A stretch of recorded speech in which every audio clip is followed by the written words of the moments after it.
The Learn Not to Burn program is affiliated with UPMC Mercy's Trauma Burn Center. It's where we go into the classroom and explain fire safety to kids. So today, we're going to talk to you about fire safety. We read them a little story about things that they can stay away from and also what they can do if there's an emergency in their house. We talk about stop, drop, and roll in the class. We explain the different things that are hot, not sometimes hot. We also go over smoke alarms. Some of the most common things we see in the burn unit with kids, specifically this age, is hot soup, coffee and tea burns, hot chocolate, playing with matches. And it's important to teach kids this age about fire safety issues is because we see this age group a lot. The toddlers and the younger kids, accidents happen all the time, but with its age group in particular is where we can see prevention. The eye is a window to the soul. We often take for granted our vision. And when we lose our vision, it often impairs our quality of life quite considerably. The clinical trial that we have up and coming is a retinal prosthetic device. The purpose of this study is to try to fine-tune some of that visual input and also determine how useful it is in human patients.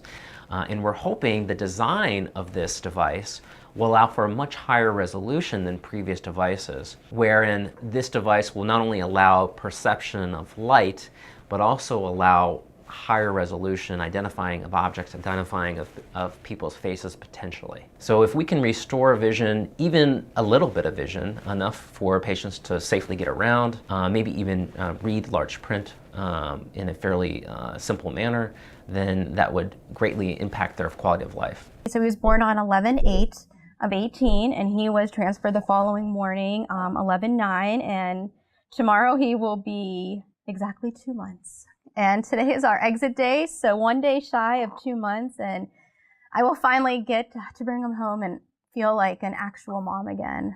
Bodhi was born with Pierre-Robin syndrome, which is a condition where the jaw is a little on the small side and the tongue has a tendency to flop in the airway.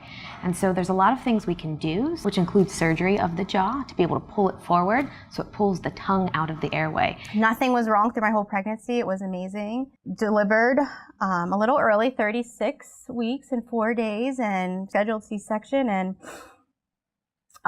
from that moment, something went wrong. The news was devastating. It went from a very happy moment to a incredibly uncertain time. So we in the NICU are very proud of our NICU graduates. We were really excited to be able to offer them these graduation ceremonies. So we tried to get all staff that's here that day to line the hallways and show their support with pom-poms and cheering and just showing how big of an accomplishment this is, not only for the baby, but for the family.